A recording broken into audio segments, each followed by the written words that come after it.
One of my most memorable times while I was stationed in Kuwait during Desert Storm and Desert Shield was when we came up from the south out of Saudi Arabia on the 4-lane highway coming into Kuwait City. And along that route, we, kind of drove around or we dodged bomb holes that our aircraft had actually left there. On the left and right side of this 4-way interstate, coming out of Kuwait, coming out of Saudi Arabia into Kuwait, we could still see the smothering tanks that had been hit in place.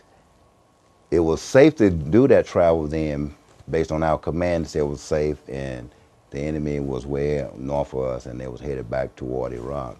So we took this trip, and my whole platoon went, and we rotated 3 or 4 days until I could get all 32 of my people up to see what we, in fact, assisted in doing. We were communications people, and we ensured that phones and data and everything else was working. But the combat arms and the airmen and the aviation actually took the fight to the enemy. And we saw evidence of it on that trip. What's most memorable about that trip, when we entered the city limits of Doha, which is a suburb of Kuwait City, and not quite into Kuwait City, we could actually see the oil wells burning, billowing black smoke.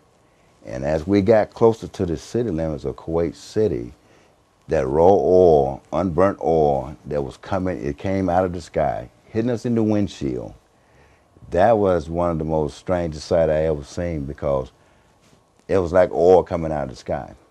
But we know that when the Iraqis cut and they ran back home or north, they intended to, destroy the infrastructure as much as they possibly could. So the oil fields were on fire. The Marines were up there guarding and taking care of it. And through newsreel, we learned that engineers from the U.S. and Europe were dispatched to help contain those wells and tap those wells so they could quit burning.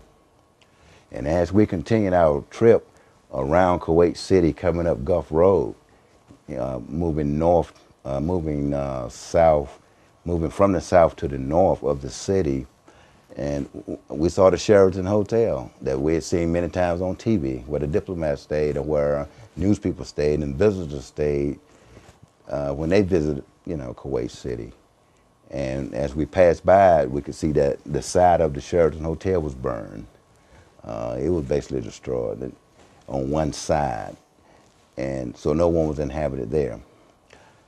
The other site that we saw as we drove around the Gulf Road, that all the apartments that were facing the Gulf, the water itself, had sandbags. They were bunkers. They were made to be bunkers.